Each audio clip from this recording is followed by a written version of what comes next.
এখনো পর্যন্ত আমি যতটুকু জানি 11 জনের সাক্ষী হয়ে গিয়েছে, বাকি সাক্ষী হয়তো হবে।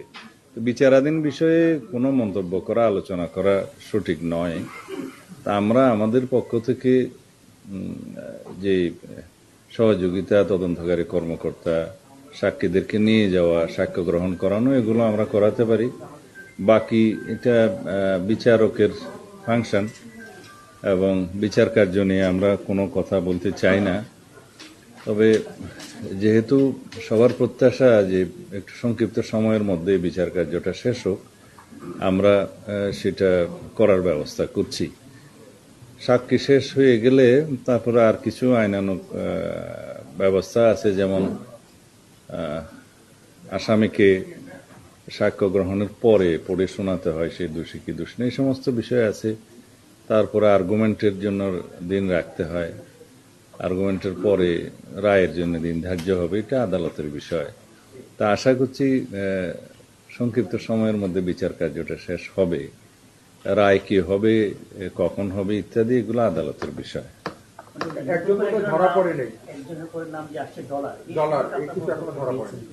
না, আমার কাছে এই সমস্ত কোনো তথ্য নাই।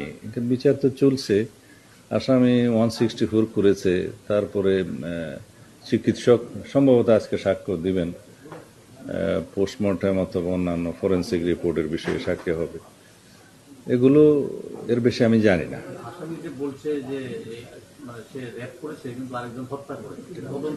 আদালতে বলেছে কিনা আমি জানি না। আর আদালত সম্ভবত একটা নির্দেশনা দিয়েছে যে আদালতের অনুমতি ছাড়া যেন বাইরের কারোর সাথে কোনো কথা না বলে আসেন, সেটা পুলিশকে নির্দেশনা দিয়েছে। একটা আজকে অগ্রগতি আছে এটার বিষয়ে না, গজারিয়াতে মুন্সিগঞ্জে একটা সম্ভবত কিশোরী রেপ হয়েছিল, গ্যাং রেপ, এবং তাকে হত্যা করেছে, নদীতে ফেলে দিয়েছিল। সেটা আজকে 4 জন আসামি ধৃত হয়েছে। খুব দ্রুততার সাথে প্রযুক্তি প্রয়োগ করে তাদেরকে অ্যারেস্ট করা হয়েছে এবং তারা খুব সম্ভবত 164 স্টেটমেন্টও দিয়েছে। এগুলো আমাদের অগ্রগতি।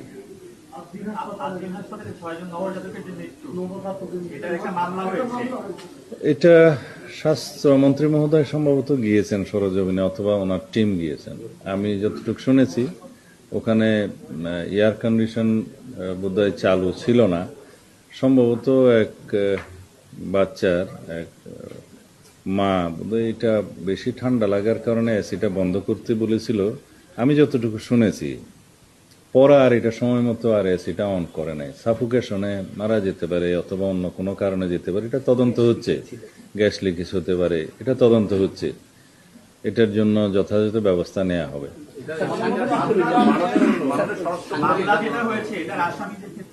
এই পর্যন্ত একটা আসামি গ্রেপ্তার হয় নাই, এমনকি সাংবাদিকদের উপর হামলা হয়েছে। কোথায় এটা মামলা হয়েছে, তদন্ত হচ্ছে, স্বাস্থ্য মন্ত্রণালয় কাজ করছে, আর পুলিশের পক্ষ থেকে এটা ব্যবস্থা নেওয়া হচ্ছে, তদন্ত হচ্ছে। একটা প্রশ্ন, যে সুন্দরভাবে একটা ঈদ উদযাপন হয়েছে, বাংলাদেশের মানুষ অত্যন্ত সুন্দরভাবে ঈদ উদযাপন করছে, কিন্তু সামান্য কিছু ঘটনার থেকে একটা গোষ্ঠী মব সৃষ্টির মতো একটা পরিস্থিতি তৈরি করে এবং নানা চক্রান্ত চলতেছে। এই সম্পর্কে আপনারা কতটুকু কিরকম যেরকম ইসলাম ব্যাংকের একটা ঘটনা, ও আচ্ছা, এটা তো ঘটনা ঘটাইতেছে। আপনি রামেশ্বর করে একই ঘটনা মিরপুরে ঘটাইছে, ব্যাপক মানে হত্যার বিচার চাইতে পারে, আসামি গ্রেপ্তার। সরকার একটাও ফর্মুলেট করতে পারছে না। ঈদ উদযাপনটা নিরাপদভাবে আমরা করতে পেরেছি বলে আমাদের ধারণা। জনগণ প্রশংসা করেছে এবং ঢাকা সহ বাংলাদেশের এই যে যানজটের কিছুটা হলেও নিরসন হয়েছে। ঢাকায় ট্রাফিক সিস্টেমের ব্যাপক উন্নতি হয়েছে। আমরা অত্যাধুনিক আর্টিফিশিয়াল ইন্টেলিজেন্স প্রয়োগ করে ট্রাফিক নিয়ন্ত্রণটা করতে সক্ষম হয়েছে এই পর্যন্ত। আরও আমরা উন্নয়নের চেষ্টা করছি যাতে সমস্ত ইন্টারসেকশনগুলোতে আমরা এই একটা যান্ত্রিকভাবে অটোমেশনটা আমরা চালু করতে পারি পূর্ণাঙ্গভাবে। এখন পর্যন্ত যেটুকু চালু করা হয়েছে তার সুফল আমরা পাচ্ছি, জনগণ পাচ্ছে। এটা অনেকটা ঢাকার ট্রাফিক সিস্টেমের ক্ষেত্রে যদি বৈপ্লবিক পরিবর্তন বলি খুব বেশি বলা হবে না। এখানে মাননীয় প্রধানমন্ত্রী অত্যন্ত পরিশ্রম করেছেন, নির্দেশনা দিয়েছেন। আমাদের ট্রাফিক বিভাগ, পুলিশ এবং বুয়েটের কিছু আমরা বিশেষজ্ঞদের এখানে কাজে লাগিয়েছি। আশা করি আমরা একেবারে নিজস্বভাবে এই প্রযুক্তিটা আমরা ব্যবহার করে সফলতা পাব। এক্ষেত্রে কিন্তু আমাদের জনবল প্রশিক্ষিত আছে। আমরা এখন ট্রায়াল অ্যান্ড এরর বেসিসে এই ট্রাফিক সিস্টেমের উন্নয়নের জন্য কাজ করছি।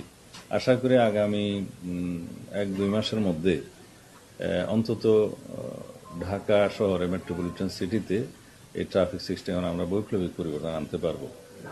তাহলে মাননীয় সভাপতি আমরা আগে ঢাকাটা কতটুক সফলভাবে কি করতে পারি এক্সপেরিমেন্টটা করে অবশ্যই আমরা অন্যান্য সিটি কর্পোরেশনগুলোতে, মেট্রো এরিয়াগুলোতে এটা ব্যবস্থা করব। মাননীয় স্বরাষ্ট্রমন্ত্রী আপনি বলেছেন যে ট্রাফিক সিস্টেমটাকে আপনারা এআই সিস্টেমের মধ্যে এনেছেন, কিন্তু এখনো বিভিন্ন জায়গায় ঢাকা সিটি কর্পোরেশনের 2টা বিভাগ তারা নিয়ন্ত্রণ করছে বিভিন্ন ট্রাফিক। আপনার বক্তব্য কি এটা প্রমাণ করে যে সিটি কর্পোরেশন থেকে আপনারা বেরিয়ে চলে আসছেন, নিজস্ব জনবল দিয়ে কাজ করার চেষ্টা করছেন?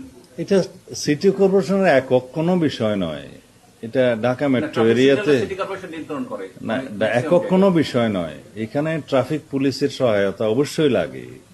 তারপরে আমরা সিটি কর্পোরেশনের যেহেতু মেজর অংশ, সিটি কর্পোরেশনকে আমরা এখানে একজন মেজর প্লেয়ার হিসেবে আমরা যুক্ত করেছি। তারপরে জনসচেতনতার জন্য আমাদের আরো কিছু কাজ করতে হয়। আমরা একটা যান্ত্রিক পদ্ধতি শুরু করলাম, সেটার ব্যবহার সম্পর্কে জনগণকে যদি আমরা আগে থেকে প্রশিক্ষিত না করি, অবহিত না করি, তাহলে এটার প্রয়োগের ফল লাভ হয় না। তো এখন আলহামদুলিল্লাহ আমাদের জনগণ অত্যন্ত সচেতন হয়েছে, তারা রুট সিগন্যাল মেনে চলছে। আমি দেখেছি রাত্রে 1টার সময়ও কোথাও একটা সিঙ্গেল গাড়ি ট্রাফিক সিগন্যালে দাঁড়িয়ে থাকে ক্রস করতে। এখন পর্যন্ত তারা মানে যেহেতু দেখছে যে আইনানুগ ব্যবস্থা হচ্ছে, অটোমেটিক মামলা হচ্ছে, সুতরাং তারা আইন মানতে অনেকটা বাধ্য হচ্ছে অথবা নিজে থেকে আইন মানছে। এইভাবে আমরা এগিয়ে যাবো ইনশাআল্লাহ।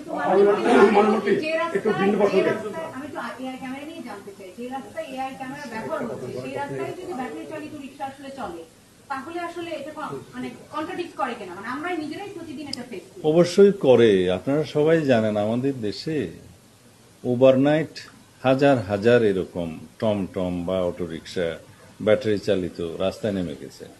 ইন্টারিম গভর্নমেন্টের সময় তারা একটা উদ্যোগ নিতে চেষ্টা করেছিল। হাজার হাজার লোকজন, যেহেতু আমাদের এখানে বেকার সমস্যা বেশি, তারা কর্মসংস্থানের দোহাই দিয়ে তারা কিছুটা রিলিফ পেতে চেষ্টা করেছে। আমরাও সেটা অ্যাড্রেস করেছি।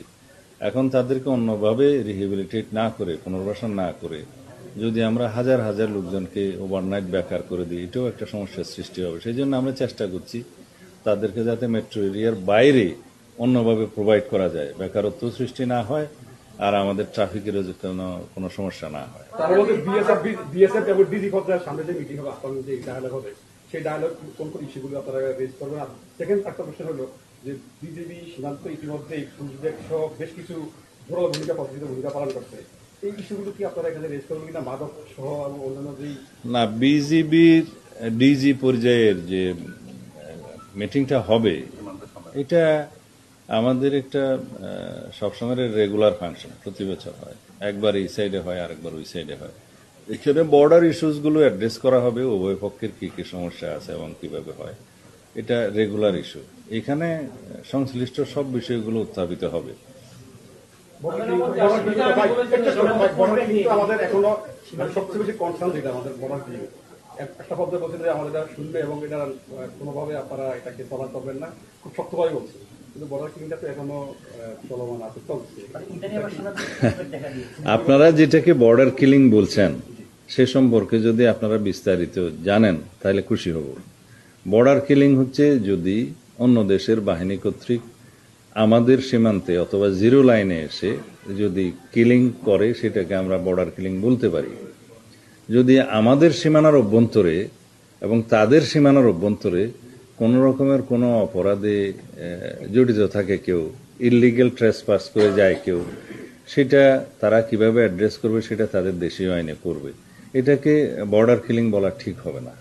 আচ্ছা মাননীয় মন্ত্রী, একটা বিষয় হলো যে বর্ডারের ব্যাপারে, এই যে পশ্চিমবঙ্গে নতুন বিজেপি সরকার আসার পরে দেখা যাচ্ছে বর্ডার এলাকায় বিপুল সংখ্যক বাংলাদেশি নাম করে তাদেরকে বর্ডারে করা হচ্ছে এবং তাদেরকে পুশিং করা হবে। তো এই ব্যাপারটা আপনারা কিভাবে আমরা এগুলো শুনতে পাচ্ছি, বর্ডারে আমাদের বিজিবি অ্যালার্ট আছে। আমরা যে কোনো রকমের ইলিগেল পুশ ইন বা পুশ ব্যাক এগুলার বিপক্ষে। কিন্তু যদি বাংলাদেশের কোনো সিটিজেন কোনো কারণেই হোক যদি সেই দেশে যে থাকে তাদের যদি ন্যাশনাল আইডি আইডেন্টিফিকেশন ভেরিফিকেশন করা হয়, আমরা এটাকে বলি যে ন্যাশনাল আইডি ভেরিফিকেশন করে যদি কেন্দ্রীয় সরকারের তরফ থেকে সেরকম কোনো তালিকা আমাদের পররাষ্ট্র মন্ত্রণালয়ে প্রেরণ করে, তারা সেটা আইনানুগভাবে রিপেট্রিয়েশন প্রসেসটা ফলো করবে। সেরকম কোনো বিষয় আমাদের কাছে এখনো পর্যন্ত পেন্ডিং নাই। যদি অতীতে পেন্ডিং থাকে সেটা অবশ্যই সেভাবে লিগেলি অ্যাড্রেস করা হবে। বলেছিলেন যে জঙ্গল সলিপুরে যে ঘটনা ঘটলো, আইন শৃঙ্খলা বাহিনী যে চ্যালেঞ্জ করেছিল, এই সব সম্পর্কে নির্মূল করবেন বলে আসছেন জিরো টলারেন্স। এক্ষেত্রে কি কোনো বিশেষ অভিযানের ঘোষণা নির্দেশনা দিবেন? আমরা আমাদের পরিকল্পনাটা এখনো ফাঁস করতে চাচ্ছি না, কারণ এগুলো তথ্য ফাঁস হয়ে গেলে পরে আমাদের এই সমস্ত রেস্কিউ অভিযানে একটু অসুবিধা হয় এবং অপারেশনে অসুবিধা হয়। তা আমরা ওখানে জঙ্গল সলিমপুরে যারা অধিবাসী আছে তারা যে কোনো কারণেই হোক সরকারি খাস জায়গায় বসতি স্থাপন করেছে দীর্ঘদিন যাবৎ, আমরা বলেছি আমরা তাদেরকে উচ্ছেদ করব না। যদি কখনো প্রয়োজন হয় সেই জায়গায় সরকারি স্থাপনা হয়, বিভিন্ন প্রতিষ্ঠান যায়, তখন প্রয়োজন অনুসারে সে ক্ষেত্র মতে রিহেবিলিটেট করা হবে, পুনর্বাসন করা হবে। সেটা আমরা ঘোষণা দিয়ে এসেছি। আমরা কাউকে উচ্ছেদ করব না, তবে ওখানে সন্ত্রাসীদের কোনো আস্তানা আমরা রাখবো না, এটা নির্মূল করা হবে। সেজন্য একটু সময়ের দরকার, আমাদের কিছু কৌশল আছে, সেগুলো সব এখানে বলে ফেলা ঠিক হবে না। প্রথম প্রশ্ন হলো যে আপনি যদি একজন আইনের মানুষ আইন নাম সেক্ষেত্রে আপনি জীবনের পর কতদিন পর আসলে বিচারের কাজটা করে রানি সাজা করে নাম্বার 1। নাম্বার 2, 8 দিনের বিষয়টা এখনো মামলা হওয়ার পরে গ্রেস পাতা নেই। আর নাম্বার 3 হলো ভিন্ন আমরা জানি যে 25 মন্ত্রী আর 24 প্রতিমন্ত্রী সভা 49 সদস্যের মন্ত্রিসভা এখন, এবং আমরা যে এক একজনের কয়টা প্রশ্ন, একটার সাথে আরেকটা সম্পর্ক অনেক দূরে। আগের গুলো বলি, শেষেরটা ভুলে যাব।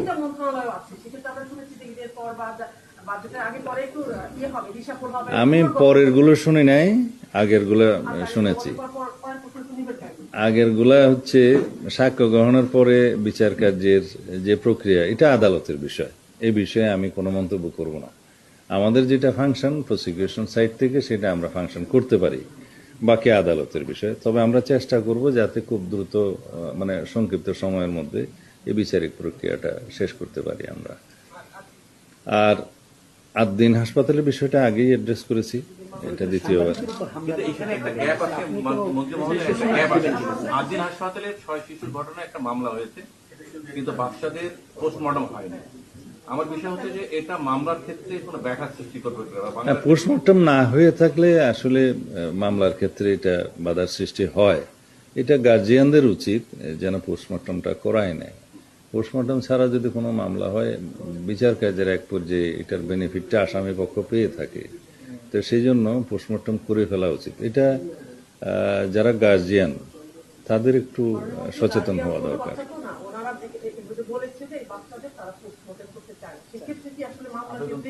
পোস্টমর্টম করতে চাইলে অবশ্যই পোস্টমর্টম হবে।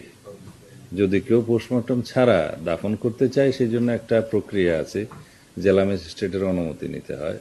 এগুলো যদি করে তারপরে তারা করে থাকেন ভালো, আদারওয়াইজ যে কোনো সময় লাশ উত্তোলন করেও পোস্টমর্টম করা যায়। সেটা বাদী পক্ষের গার্জিয়ানদেরই উদ্যোগ নিতে হবে আর কি। বাচ্চারা যে মারা গেছে তাহলে প্রমাণটা হবে কিভাবে মারা গেল? পোস্টমর্টম হলে তো জানা যাবে না, এই জন্য বললাম তো পোস্টমর্টম করা উচিত, এবং এটা বাদী পক্ষের এবং গার্জিয়ানদের এটা কর্তব্য। বিশেষ করে যদি গার্জিয়ানরা পোস্টমর্টম ছাড়া দাফন করতে চায়, সেটারও একটা প্রক্রিয়া আছে, সেটা তারা গ্রহণ করেছে কিনা আমি জানি না।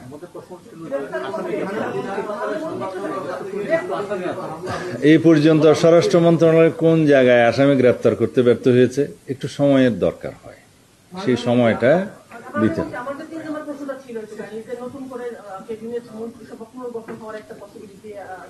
এগুলো মাননীয় প্রধানমন্ত্রীর এখতিয়ার, এই বিষয়ে আমি কথা বলতে পারবো না।